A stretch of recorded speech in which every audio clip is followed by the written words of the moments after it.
अच्छा, आज हमने जो चैप्टर स्टार्ट करना है उसका नाम ट्रिग्नोमेट्री है।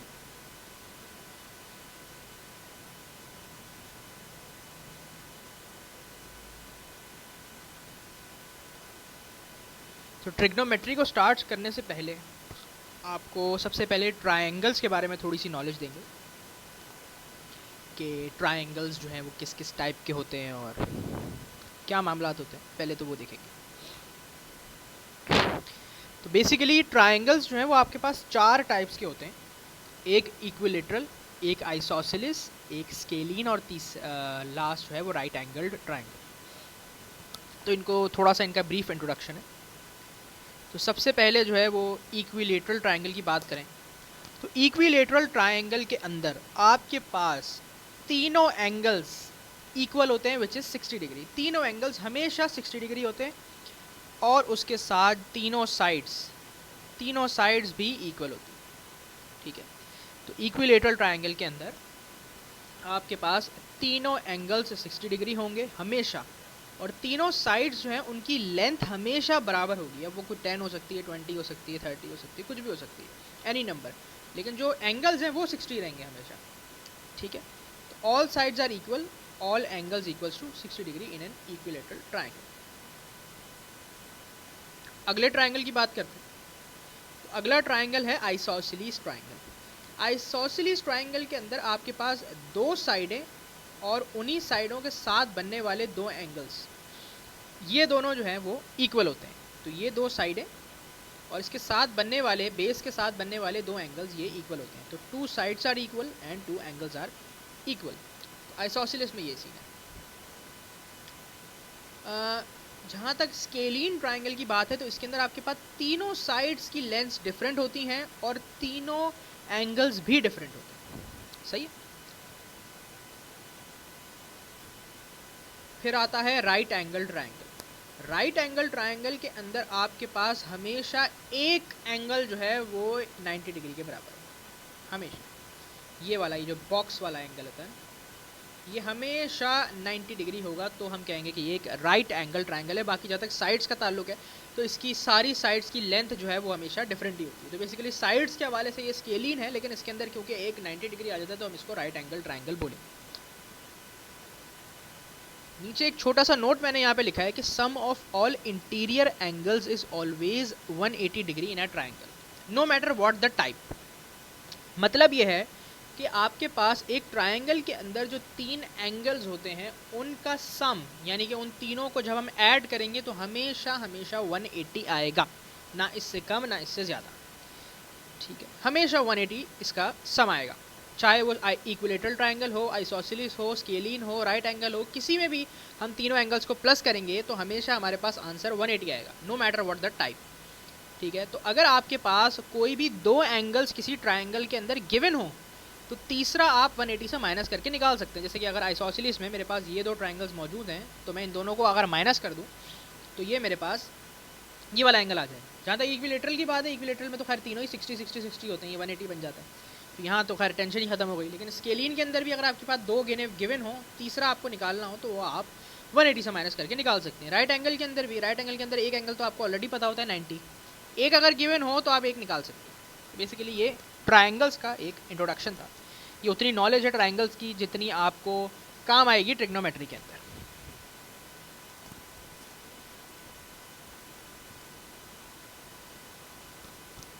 अब ट्रिग्नोमेट्री स्टार्ट करेंगे।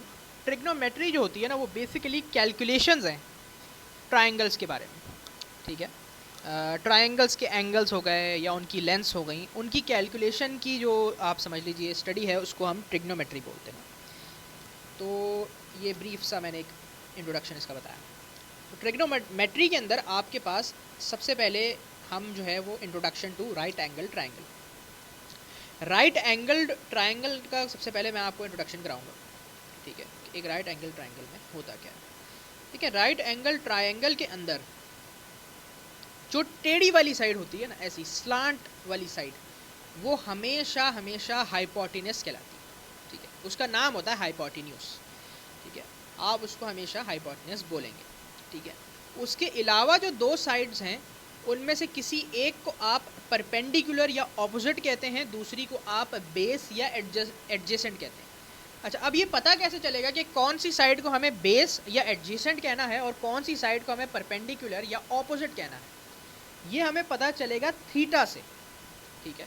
यानी कि जो एंगल, ये थीटा जो है मींस एंगल के लिए रिप्रेजेंट किया मैंने, तो जो एंगल आपको पता करना है, जो एंगल आपको फाइंड आउट करना है, उसके साथ वाली जो साइड होगी वो बेस कहलाएगी और उसके सामने वाली जो होगी वो ऑपोजिट कहलाएगी, या आप उसे परपेंडिकुलर भी बोल सकते हैं। मैं ऑपोजिट और एडजेसेंट की टर्म ज़्यादा यूज़ करूँगा, अगर कोई बेस या परपेंडिकुलर यूज़ करना चाहे तो वो भी कर सकते हैं, ठीक है।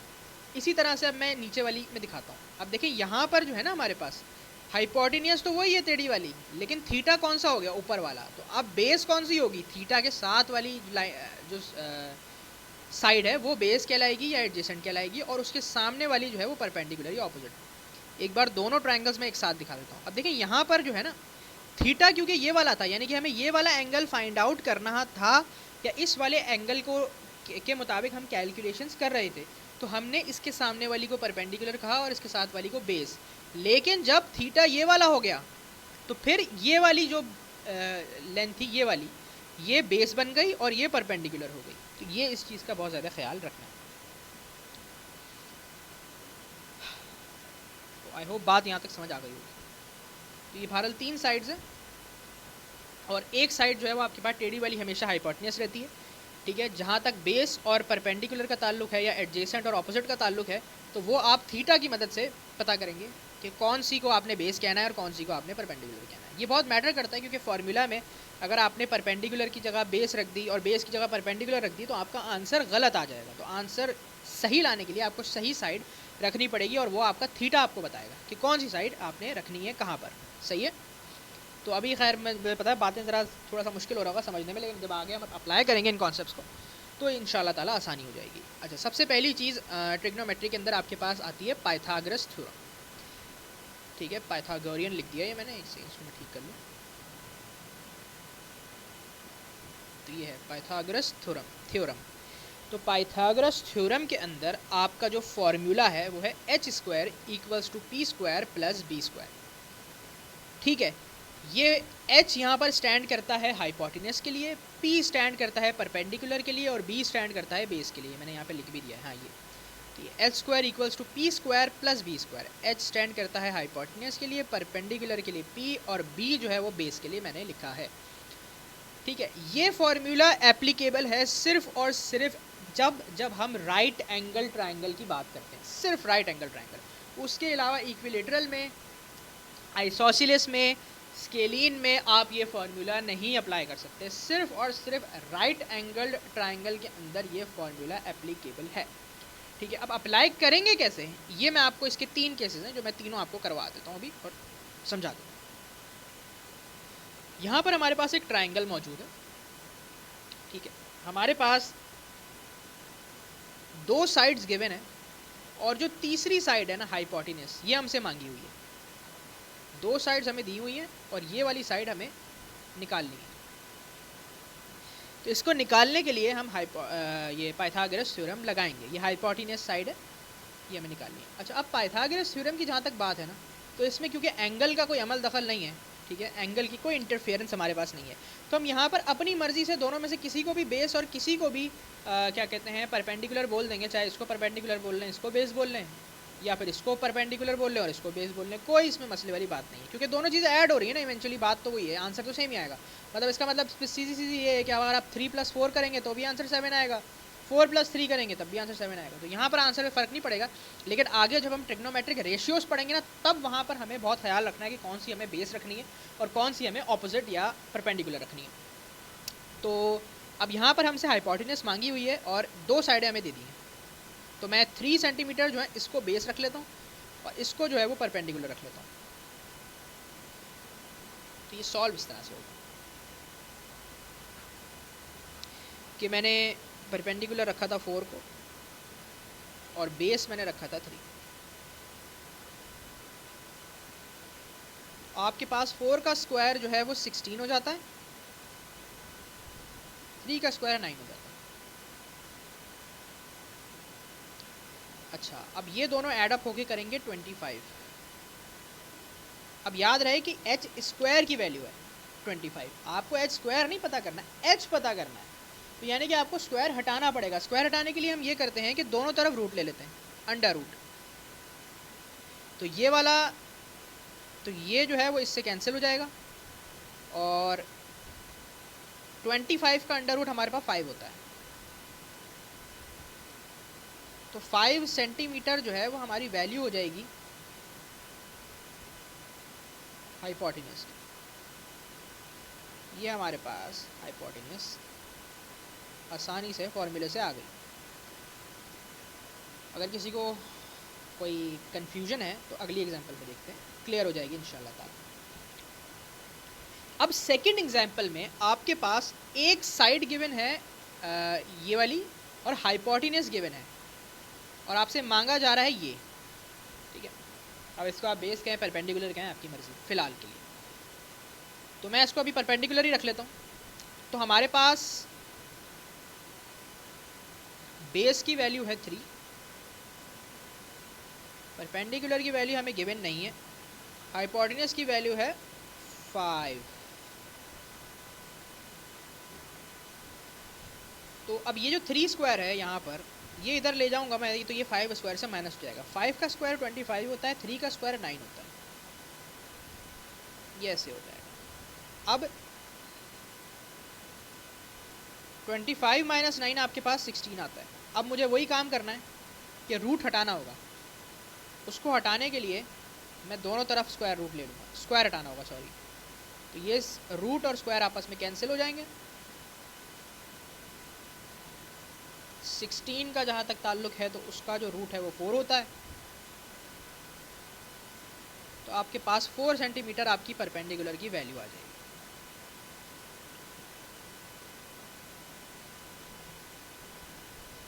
एक और एग्जांपल लास्ट,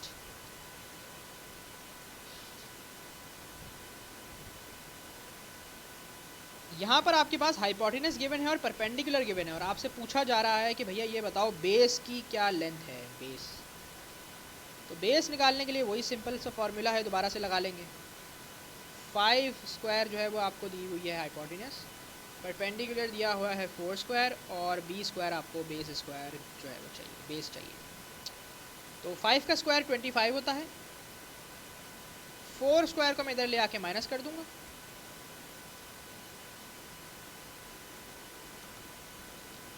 अच्छा 25 माइनस 16 होता है 9।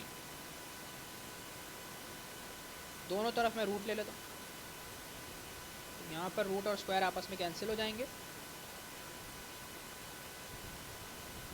9 का जो रूट होता है वो 3 होता है, तो बेस की वैल्यू आपके पास आ गई 3 सेंटीमीटर।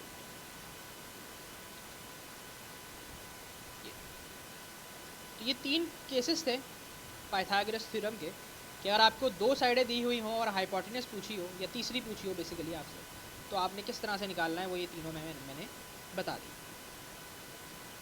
तो ये काफ़ी आसान सा है, वैसे इतना मुश्किल नहीं है। आगे हम बात करें।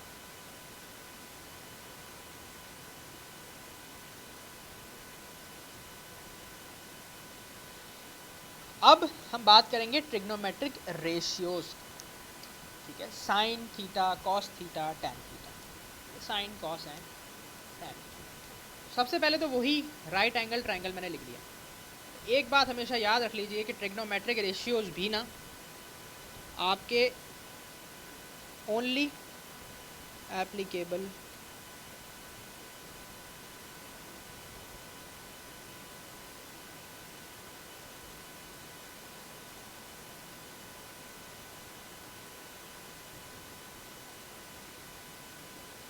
Only applicable on right angle triangle, सही। तो ये भी आपके जो है वो सिर्फ और सिर्फ राइट एंगल ट्रायंगल पे लग सकते हैं, उसके अलावा नहीं लग सकते ट्रिग्नोमेट्रिक रेशियोज। तो राइट एंगल ट्रायंगल के बारे में जैसा कि मैंने बताया कि हाइपोटेन्यूज साइड होती है टेढ़ी वाली, थीटा के सामने वाली जो साइड है वो परपेंडिकुलर या ऑपोजिट कहलाएगी, और थीटा के साथ वाली साइड बेस या एडजेसेंट कहलाती है। यहाँ पर अब इस चीज़ का बहुत ख्याल रखना है कि किसको बेस कहना है और इसको परपेंडिकुलर, वरना आंसर जो है भैया वो गलत हो जाएगा।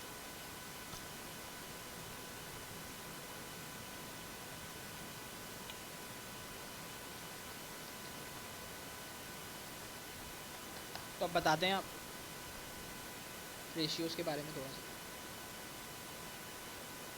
सबसे पहले हमारा जो रेशियो है वो है साइन का रेशियो, ठीक है। साइन के रेशियो का जो हमारे पास फॉर्मूला है, साइन थीटा का फॉर्मूला, वो है ऑपोजिट अपॉन हाइपोटेनस, ठीक है। यानी कि अगर आप ऑपोजिट की लेंथ और हाइपोटेनस की लेंथ को रखेंगे तो आपके पास साइन थीटा की वैल्यू जो है वो जो भी होगी वो आ जाएगी, ठीक है। तो इसके अंदर आप ये कर सकते हैं कि अगर आपको थीटा गिवन हो और हाइपोटेनस गिवन हो तो आप ऑपोजिट निकाल सकते हैं। अगर आपको ये दोनों गिवन हो तो आप थीटा निकाल सकते हैं। अगर आपको ये दोनों गिवन हो तो आप हाइपोटेनस निकाल सकते हैं, ठीक है। ऑपोजिट अपॉन हाइपोटेनस, ये है साइन थीटा का फार्मूला। कॉस थीटा का फार्मूला है एडजेसेंट अपॉन हाइपोटेनस, और टैन थीटा का फार्मूला है ऑपोजिट अपॉन एडजेसेंट। अब इसको याद करने में थोड़ी सी आपको दिक्कत होगी, लेकिन मैंने कोशिश की है कि उस दिक्कत को भी दूर कर दिया जाए। वो कैसे? वो ऐसे कि आप इसको रिमेंबर रख सकते हैं इससे, सो काटोआ, ठीक है। So means sine theta opposite upon hypotenuse, का मतलब है cos theta adjacent upon hypotenuse, और टोआ का मतलब है tan theta opposite upon adjacent. Soh cah toa simple है, इससे आप आराम से अपना फॉर्मूला जो है वो याद रख सकते हैं, सो का टोआ से रेशियो। अच्छा, दूसरी तरफ इसी को मैंने दूसरे तरीके से भी लिखा है कि अगर कोई बोले कि यार नहीं मुझे ऑपोजिट और एडजेसेंट पसंद नहीं आ रहे भाई, मैं तो परपेंडिकुलर और बेस बोलूँगा, तो उसके लिए ये है कि वो साइन थीटा का उसके लिए जो फार्मूला है वो हो जाएगा परपेंडिकुलर अपॉन हाइपोटेनस, कॉस का फार्मूला हो जाएगा बेस अपॉन हाइपोटेनस, और टैन का फार्मूला हो जाएगा परपेंडिकुलर अपॉन बेस। बात वही है, ठीक है, सिर्फ मैंने साइडों के नाम जो है वो दूसरे कर दिए। अच्छा, अगर कोई इस तरीके से याद रखना चाहे तो उसके लिए थोड़ा सा लंबा तरीका है, लेकिन है उसके लिए भी तरीका भैया। तो तरीका ये है कि वो उसको इस तरह याद रख सकता है कि some people have curly brown hair till painted black, ठीक है। तो सम एस, पीपल पी, और एच हैव, तो sine theta perpendicular upon hypotenuse. Curly brown hair C B H, cos theta पर base upon hypotenuse. Till painted black T tan theta P perpendicular और B base. तो ये बहरहाल इनको याद रखने के तरीके हैं। कोई इस तरीके से रखना चाहे इस तरीके से रख ले, कोई इस तरीके से रखना चाहे इस तरीके से रख ले, आंसर जो है वो सेम ही आएगा। मैं जो हूँ वो ये वाला प्रेफर करता हूँ क्योंकि 100 का टुआ छोटा सा है। अब ये सम पीपल है curly brown hair till painted black थोड़ा लंबा हो जाता है। बाकी आपकी मर्जी है जो आपको सूटेबल करे, मैं कोई वैसे पाबंदी नहीं लगा रहा, यहाँ पे कोई पाबंदी नहीं। अच्छा, अब 3 एग्जाम्पल सिर्फ मैं रेशियोज़ के अभी करा रहा हूँ फ़िलहाल के लिए, ठीक है, एक बेसिक आइडिया देने के लिए। वैसे तो ये काफ़ी लंबा है, इसमें और भी बहुत सारी चीज़ें, ठीक है। तो अब सबसे पहले ये है ट्रायंगल आपके पास, इसके अंदर आपके पास आपको 2 साइड्स दी हुई हैं और आपसे ये एंगल पूछा जा रहा है।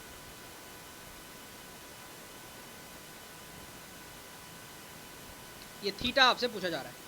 अब ये आपने खुद पता करना है कि भैया कौन सा वाला रेशियो लगेगा, कि मैंने कौन सा वाला रेशियो जो है वो लगाना है।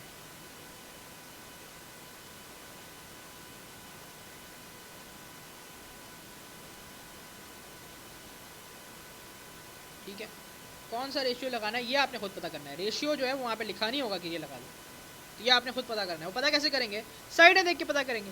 भैया आप ये देखें कि आपको सबसे पहले कौन सी साइड्स दी हुई हैं। आपको एक तो एच हाइपोटेनस दी हुआ है, उसके अलावा थीटा के सामने वाली साइड दी हुई है। थीटा के सामने वाली साइड क्या कहलाती है? ऑपोजिट, ठीक है, ऑपोजिट कहलाती है, या आप इसको कह सकते हैं परपेंडिकुलर।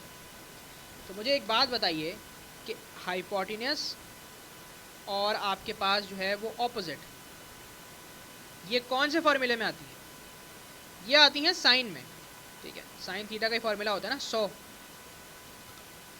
SOH, साइन थीटा का ही ये फॉर्मूला होता है ना, sine theta is equals to opposite upon hypotenuse, ये फॉर्मूला है ना। या फिर आप इसको परपेंडिकुलर अपॉन हाइपोटेनस भी कह सकते हैं, बात वही।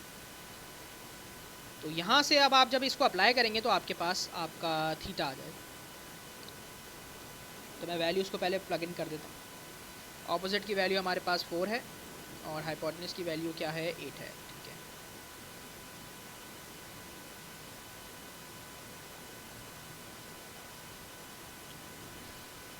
तो यहाँ पर हमारे पास ये कैलकुलेटर से होगा, डायरेक्ट नहीं हो सकता कभी, और ये आपके पेपर 2 में ही क्वेश्चन आता है, ठीक है। तो ये आपके पास होगा ये कि ये 1 जार हो जाएगा, ये 2 जार हो जाएगा, और साइन जो है वो उधर जाके इन्वर्स हो जाएगा, साइन इन्वर्स ऐसे हो जाएगा। ये आपके पास कैलकुलेटर में ऑप्शन होता है। जब आप शिफ्ट दबा के साइन को दबाएंगे तो आपके पास साइन इन्वर्स का ऑप्शन आ जाएगा, शिफ्ट दबा के साइन। ठीक है, उसके बाद 1/2 आगे ब्रैकेट में साइन इन्वर्स के साथ आप 1/2 अपने कैलकुलेटर में लिख देंगे, तो आपके पास जो आंसर थीटा का आ रहा है वो आ रहा है 30 डिग्रीज बेसिकली आंसर है। ठीक है, तो ये आपके पास आपका एंगल आ गया।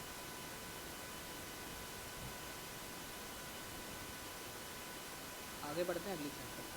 अच्छा, अब यहाँ पर गौर करें ज़रा, तो यहाँ पर हमारे पास कौन कौन सी साइडें दी हुई हैं? थीटा है, थीटा निकालना है। आपके पास दिया हुआ क्या है? आपके पास एक तो हाइपोटेन्यूज दी हुई है, ये तो हमें सीधा सीधा पता है टेढ़ी लाइन, लेकिन अब थीटा के सामने वाली साइड नहीं दी हुई, बल्कि ये जो साइड है ना, ये थीटा के साथ वाली बन गई, ये थीटा के साथ वाली बन गई, तो इसको क्या कहलाती है? ये बेस कहलाती है, या फिर आप इसको कह सकते हैं एडजेसेंट, एडजेसेंट या बेस, क्योंकि थीटा अब यहाँ शिफ्ट हो गया ना हमारे पास। पहले देखें, पहले थीटा यहाँ था तो इसके सामने वाली साइड ये ऑपोजिट हुआ करती थी, लेकिन अब जब थीटा यहाँ हो गया तो ये यही वाली साइड सेम 4 सेंटीमीटर वाली क्या बन गई? ये बेस बन गई। तो इस चीज़ का बहुत ख्याल रखना है, अगर आप इसको परपेंडिकुलर रख लेंगे तो हो गया काम। अच्छा, अब यहाँ पर आप देख सकते हैं जैसे कि आपको हाइपोटेन्यूज और बेस दी हुई है, तो आपको पता है कि आपको कौन सा रेशियो लगाना है। हाइपोटेन्यूज और बेस जो है वो आता है आपके पास कॉस के उसमें का, ठीक है, cos theta equals two adjacent upon hypotenuse, या फिर आप इसको कह सकते हैं बेस अपॉन हाइपोटेन्यूज। बात तो ये कर्ली ब्राउन हेयर या फिर का। तो मैं फॉर्मूले में पहले तो वैल्यूज को प्लग इन कर देता हूँ। कॉस थीटा एडजेसेंट है हमारे पास 4 और ये 8, वही है, ये 1 हो जाएगा, ये 2 हो जाएगा। ठीक है, कॉस हमारे पास वहाँ जाके इन्वर्स हो जाएगा। रेशियोज ये याद रखिए कभी भी डिवाइड नहीं होते, हमेशा उधर जाके इन्वर्स में आते हैं। तो फिर वही आप करेंगे, कैलकुलेटर में अपने शिफ्ट दबाएंगे, कॉस दबाएंगे, कॉस इन्वर्स आ जाएगा, ब्रैकेट में 1/2 लिख देंगे, इक्वल्स टू दबाएंगे, आपके पास वैल्यू आ जाएगी थीटा की 60 डिग्री, जो कि आपके पास देखिए चेंज हो जाएगा। रेशियो कौन सा लगाना है ये आपने खुद पता करना है। साइडें देखिए, कौन सी साइडें आपके पास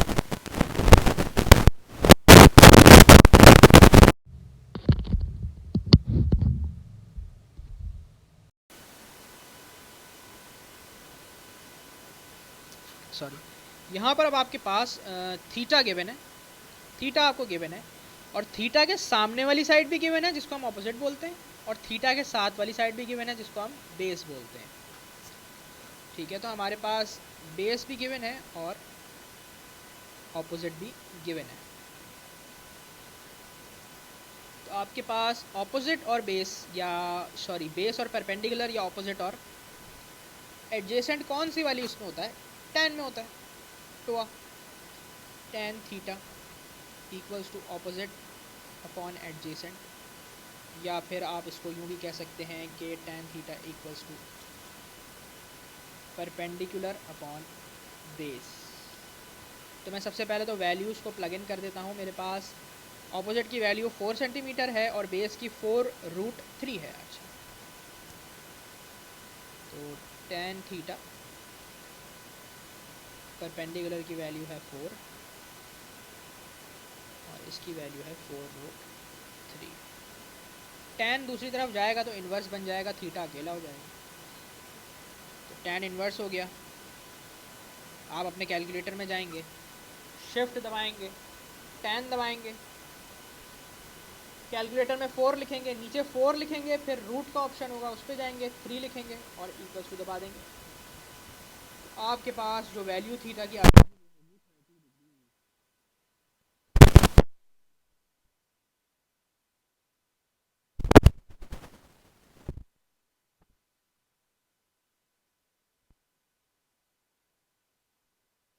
पर, जैसा कि आप देख सकते हैं कि इन दोनों ट्राइंगल्स के अंदर हमें सेम एंगल पूछा था, लेकिन सिर्फ फर्क क्या था? साइडों का।